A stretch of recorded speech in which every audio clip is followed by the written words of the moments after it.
बच्चे, और आप सब कैसे हो। मैं सुरेश सर भास्कर हिंदी प्राथमिक विद्यालय से।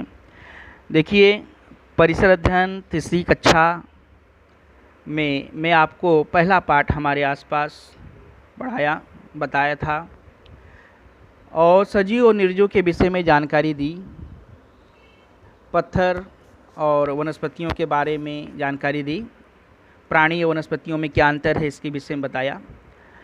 अब आज हम पेज नंबर 3 बताओ तो के विषय में आगे का जो है भाग दूसरा पढ़ेंगे। देखिए, चित्र में ये वस्तुएं आपको दिखाई दे रही हैं। चित्र में दी गई वस्तुएं हैं, यहाँ पे कुछ चित्र में दी गई हैं। इसमें से देखिए, मैंने आपको पिछली बार बता दिया था सजीव किसे कहते हैं और निर्जीव किसे कहते हैं। तो सजीव और निर्जीव के बारे में आपको सजीव के दो भाग होते हैं, एक प्राणी और वनस्पतियाँ होती हैं, और निर्जीव के कोई भाग नहीं होता। निर्जीव तो निर्जीव ही है, जो हलचल नहीं कर सकता, चल नहीं सकता, न वो खाना खाता है न पानी पीता है, इसलिए वो एक ही भाग है। अब इसमें से चित्र में आपको दिखा रहा हूँ, उसमें आपको बताना है कि कौन सजीव है कौन निर्जीव है। अब ये देखिए, वृक्ष यानी पेड़ दिख रहा है, ये आपको सजीव दिखाई दे रहा है, निर्जीव इसे कहेंगे सजीव। उसके बाद यहाँ देखिए, नारियल का पेड़ है, वो भी आपका सजीव कहलाएगा। खरगोश है, ये भी सजीव कहलाएगा। और ये क्या है, मेढक, मेढक भी क्या कहलाएगा, सजीव कहलाएगा। लेकिन यहाँ पे देखो, आइए देख रहे हो क्या है, ये गैस है। गैस कहाँ लगता है, किचन में होता है ना, सिलेंडर जिसको बोलते हो आप, इसके अंदर गैस भरा होता है, ये क्या है, निर्जीव होता है। और यहाँ गिलास है, गिलास भी क्या है, निर्जीव है। अब ये छोटा पौधा क्या है बच्चों, सजीव है। लेकिन गमले में जो पौधा लगा हुआ है, गमला जो होता है वो सजीव नहीं, वो क्या कहलाएगा, निर्जीव कहलाएगा। ठीक है। और उसके बाद देखिए, कढ़ाई है, कढ़ाई भी क्या है, निर्जीव है। ये चीज़ें जब आप उठाओगे तभी और जहाँ रखोगे तब वह जा सकती है, लेकिन बाकी ये सभी चीज़ें को भोजन लगता है और बढ़ते हैं सजीव में। ठीक है, ये आपने चित्र देख के लिख लिया है। तो आपको यहाँ पे कैसा है, जो चित्र दिख रहे हैं उसके नीचे नाम लिखो, उसके आगे लिखो सजीव की निर्जीव। ठीक है। या अब इसके बाद देखिए बच्चों, आगे आप बताएंगे तो रेलगाड़ी का इंजन, रेलगाड़ी देखो ना, जिसे ट्रेन बोलते हो। रेलगाड़ी का जो इंजन होता है, इंजन मतलब जो इंजन जो बाकी डिब्बों को खींच के लेके जाती है, जो मेन रेलगाड़ी होता है, तो जो इंजन है वो यहाँ से वहाँ जा सकता है। अभी आपको ये लगता होगा प्रश्न कि सर ने कहा था, जैसे मैंने पिछली बार आपको बताया कि निर्जीव जो होते हैं वो चल नहीं सकते, यहाँ वहाँ जा नहीं सकते हैं। ठीक है, लेकिन अब मैं रेलगाड़ी के विषय में बता रहा हूँ तो आपको लगा सर आप तो बताए थे, लेकिन रेलगाड़ी जो है इंजन उसका है निर्जीव है। लेकिन आप बोलोगे सर आपने तो बताया था यहाँ वहाँ नहीं जा सकते थे, रेलगाड़ी की इंजन तो चली जाती यहाँ वहाँ। तो बच्चों फिर भी आपको बताना है कि रेलगाड़ी के जो इंजन है वह सजीव है कि निर्जीव है, ये आपको बताना है। बताइए सोच के। तो कभी आपको लग रहा है सजीव है कि निर्जीव, क्या बताऊँ, लेकिन बच्चों ये निर्जीव है। क्यों? क्योंकि इंजन को चलाने वाला ड्राइवर होता है। आपको चलाना रहेगा, आपको चलना रहेगा, तो कोई आपको क्या धक्का मारेगा, आपको चलाएंगे क्या, आप खुद चलोगे ना।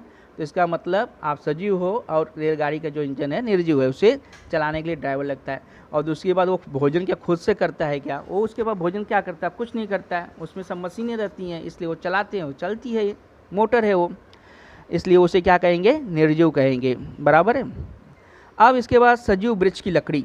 अब देखिए, पेड़ है, अब पेड़ लकड़ी है, तो आप बोलोगे भाई पेड़ है लकड़ी है, तो उसके अंदर जब हम कुर्सी बना दिए, कुर्सी किससे बनता है बताओ। कुर्सी जैसा जो पेड़ होती हैं उनकी लकड़ियों से बनता है ना। तो जो कुर्सी बनाई गई है, तो यह कुर्सी क्या कहलाएंगे, सजीव की निर्जीव।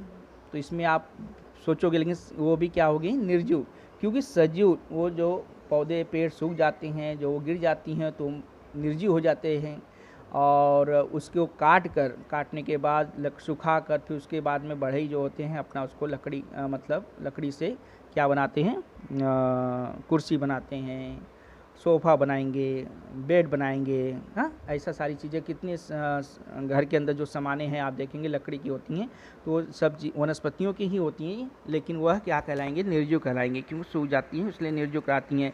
जब आप कुर्सी को एक स्थान से दूसरे स्थान पर रखोगे तभी वह जाएंगी, और दूसरी बात उसे न तो आपको पानी देना पड़ता है, ना आपको उसको खाना देना पड़ता है, इसलिए वो निर्जीव रहेगी। अब आगे बच्चों, अब हमारे परिसर यानी जो आपका परिसर है उसमें कौन कौन से पक्षी दिखाई देते हैं, ये तो मैं बताऊंगा नहीं, आप खुद देखो कौन कौन से पक्षी दिखाई देते हैं, है कि नहीं। तो आप उसे बताओ, और यहाँ पे जो प्रश्न है उसका उत्तर भी लिख सकते हो आपके प्रश्न में कौन कौन से पक्षी दिखाई देते हैं। अब पत्थरों से तैयार होने वाला कौन सी वस्तुएं तुम्हें मालूम है। अब पत्थर से क्या क्या तैयार होता है, बहुत सी चीज़ें तैयार होती है ना, पत्थर से बहुत चीज़ें तैयार होती है, बताओ क्या क्या। जैसे आप किचन के अंदर जो प्लेटफॉर्म बनता है देखो, जिसमें मम्मी खाना बनाती है, तो वो सब क्या पत्थर के ही होते हैं ना। और कहीं कहीं देखो मंदिरों में पत्थर के मतलब मंदिर बनाई जाती है, तो पत्थर की बहुत सारी चीज़ें बनती हैं। तो आप देखो अपने परिसर में कि हमारे परिसर में कौन कौन सी चीज़ों से कौन कौन से चीज़ें पत्थर से बनी हुई है, ठीक है। वो तुम्हें मालूम करना है। उसका भी उत्तर आप लिख सकते हो कि आपके परिसर में कौन कौन सी चीज़ें पत्थर की हैं। अभी घर वगैरह भी देखो पत्थर के ही बनते हैं। इसके बाद गुफा होते हैं, और ये सारी चीज़ें, बहुत सारी चीज़ें पत्थर के आपके परिसर में दिखाई देंगी। परिसर के सभी घटकों पर एक दूसरे पर पारस्परिक संबंध, परिसर के सभी घटकों का। अब परिसर अर्थात क्या, हमारे आसपास की जो चीज़ें होती हैं, सब चीज़ों को मिलाकर क्या बनता है, परिसर बनता है। ये मैंने आपको पहले बता दिया। परिसर ये परिसर अध्ययन की विषय है, इसी पे हमें पूरा अध्ययन करना है। तो परिसर मतलब हमारे आसपास की जितनी सारी चीज़ें वो परिसर में आती हैं, वो परिसर कहलाती हैं। तो अब परिसर जो उसके घटक होते हैं, प्राणी होती है, वनस्पतियाँ होती हैं, जो जीव होते हैं, जो जंतु होते हैं, वह एक दूसरे पर अवलंबित रहते हैं। पारस्परिक क्या होता है, संबंध रहता है उनका, एक दूसरे पर परस्पर संबंध रहता है। अब जैसे जो घटक होते हैं परिसर के, सब एक पारस्परिक संबंध, एक दूसरे से संबंध रहता है। जैसे संबंध है, रिश्ता रहता है, एक दूसरे से रिश्ता होता है। जैसे आपका रिश्ता है आपके मम्मी के साथ, पापा के साथ, चाचा के साथ, चाची, मतलब सब के साथ में एक दूसरे से संबंध रहता है परिसर के जितने घटक होते हैं।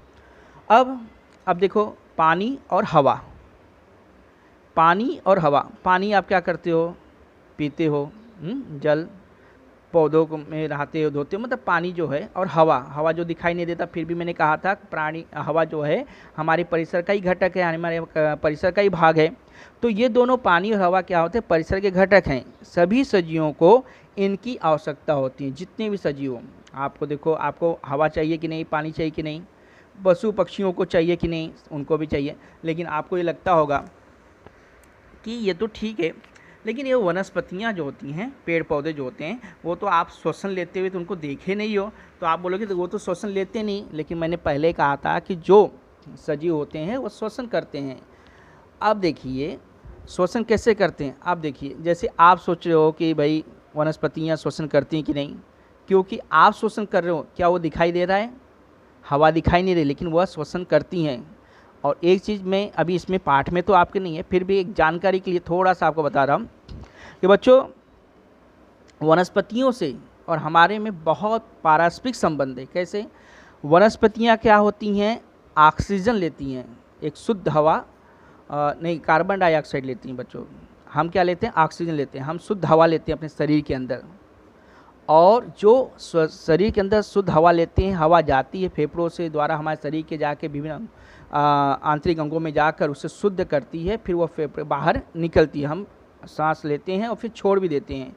तो वो जो छोड़ते हैं तो वो क्या होता है, अशुद्ध हवा हो जाता है, और वो कार्बन डाइऑक्साइड कहते हैं। जैसे आप आगे पढ़ोगे तो वो कार्बन डाइऑक्साइड हमारे पूरे परिसर में अगर हम जितना सांस ले लें और कार्बन डाइऑक्साइड जो अच्छी हवाएं नहीं है उससे हम बाहर फेंकेंगे, तो वो दूसरा कोई लेगा तो उसको बीमार हो जाएंगे। तो इसीलिए वह न हो तो वनस्पतियाँ जो होती हैं, पेड़ पौधे क्या करती हैं, जो हम अशुद्ध हवा बाहर फेंकते हैं कार्बन डाइऑक्साइड, वह वनस्पतियाँ लेती हैं, क्योंकि वह वनस्पतियाँ वो अशुद्ध हवाएं लेती हैं और हमको क्या देती हैं, शुद्ध हवा देती हैं, जो हमारे लिए, हमारे लोगों के लिए, हमारे परिसर में उन प्राणियों को आवश्यकता होती है, वह शुद्ध वनस्पतियाँ हमें हवा देती हैं। तो हम क्या होते हैं, वो हवा ग्रहण करते हैं। यानी इसका मतलब कि हम भी श्वसन करते हैं और वनस्पतियाँ श्वसन करती हैं। वनस्पतियाँ अशुद्ध हवा लेके शुद्ध देती हैं और हम शुद्ध हवा लेके अशुद्ध छोड़ते हैं। इसलिए हमारा पारस्परिक संबंध वनस्पतियों से हुआ कि नहीं, बराबर। तो इसलिए हमारा संबंध वनस्पतियों से हुआ।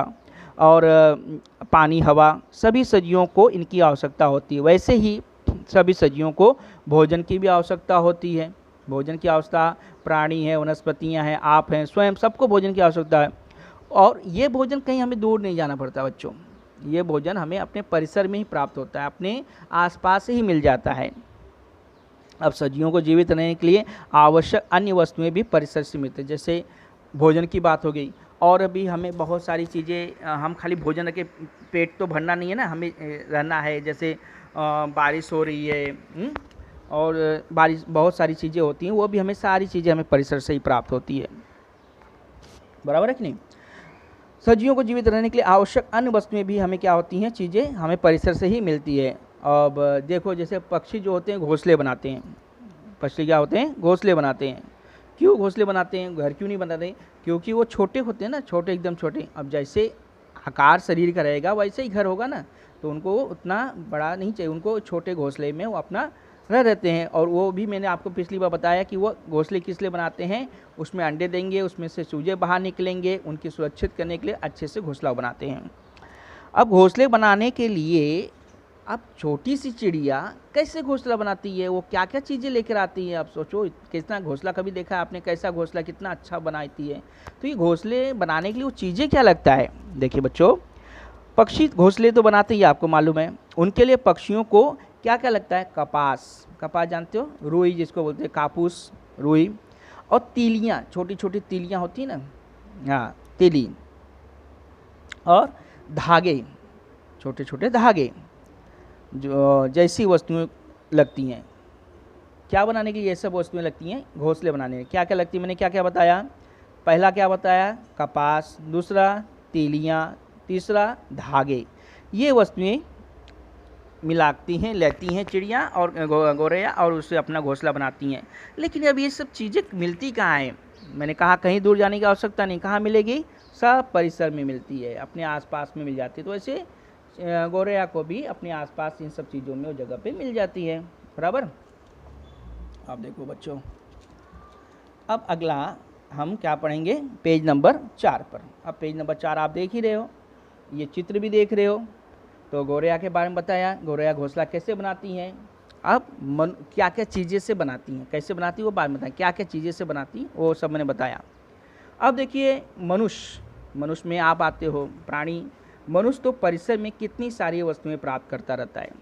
देखिए आप भोजन के साथ में क्या क्या लेते हो, कपड़ा भी चाहिए आपको, किताबें चाहिए पढ़ने के लिए, कॉपी चाहिए लिखने के लिए, हाँ, और उसके बाद धागे चाहिए, बहुत सारी चीज़ें लगती हैं।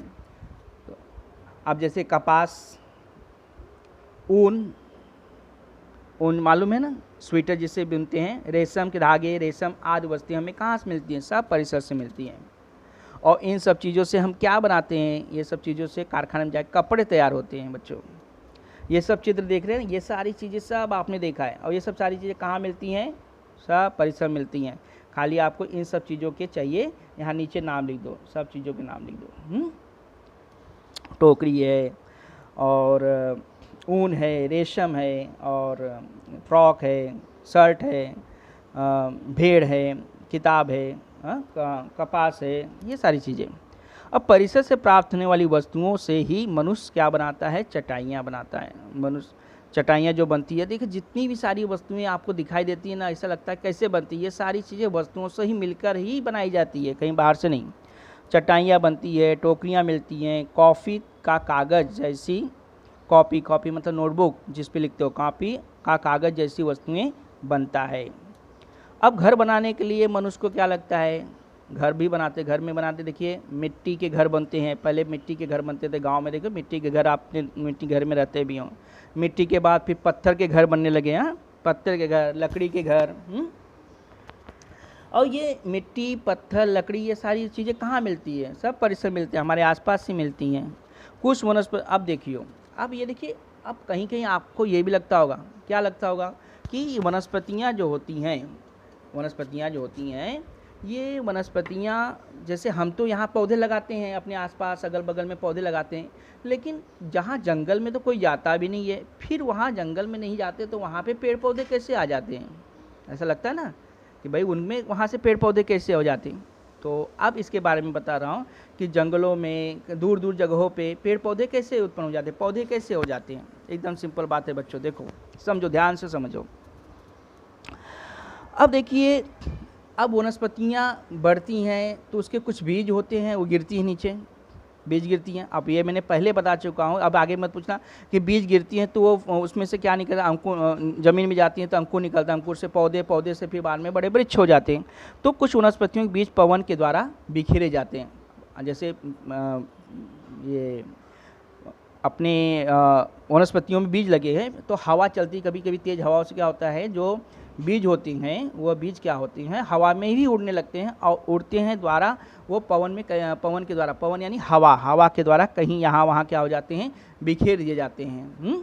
बिखर जाते हैं मतलब जैसे छोड़ दिए, गिर जाते हैं, बिखर जाते हैं, फैल जाते हैं, बिखेरे जाते हैं मतलब फैल जाते हैं। इस कारण वनस्पतियों के नए पौधे अलग अलग स्थान पर तैयार हो जाते हैं। जैसे ये वनस्पतियाँ यहीं पे हैं तो उसके लेकिन बीज हवा के माध्यम से कहीं दूर जाके या कहीं अगल बगल में जाके गिरते हैं तो वहाँ पे क्या होते हैं, वैसी वनस्पतियाँ तैयार हो जाती हैं।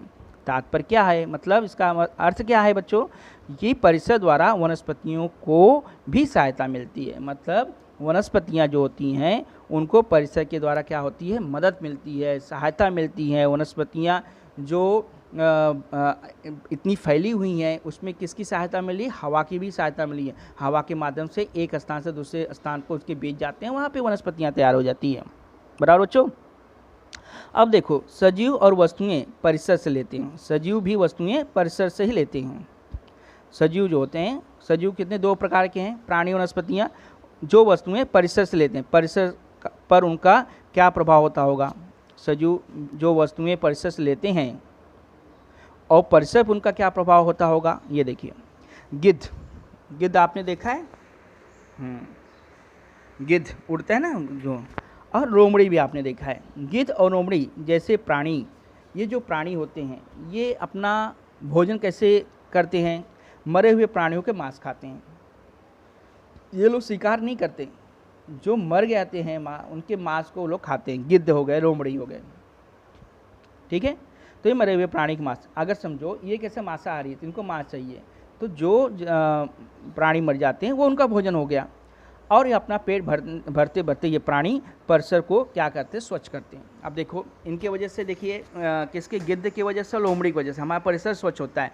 कहीं कहीं प्राणी, कितने सारे प्राणी ऐसे मरते रहते हैं, अब उनको कहाँ कहाँ कैसे कैसे कौन कौन साफ करेगा। लेकिन ये जो गिद्ध हैं और लोमड़ी हैं ये इन चीज़ों को खाते हैं, तो ये जो इन चीज़ों को खाते हैं तो वहाँ से जाके वो चीज़ें खा लेते हैं, तो वो परिसर कैसा होता है, साफ स्वच्छ हो जाता है।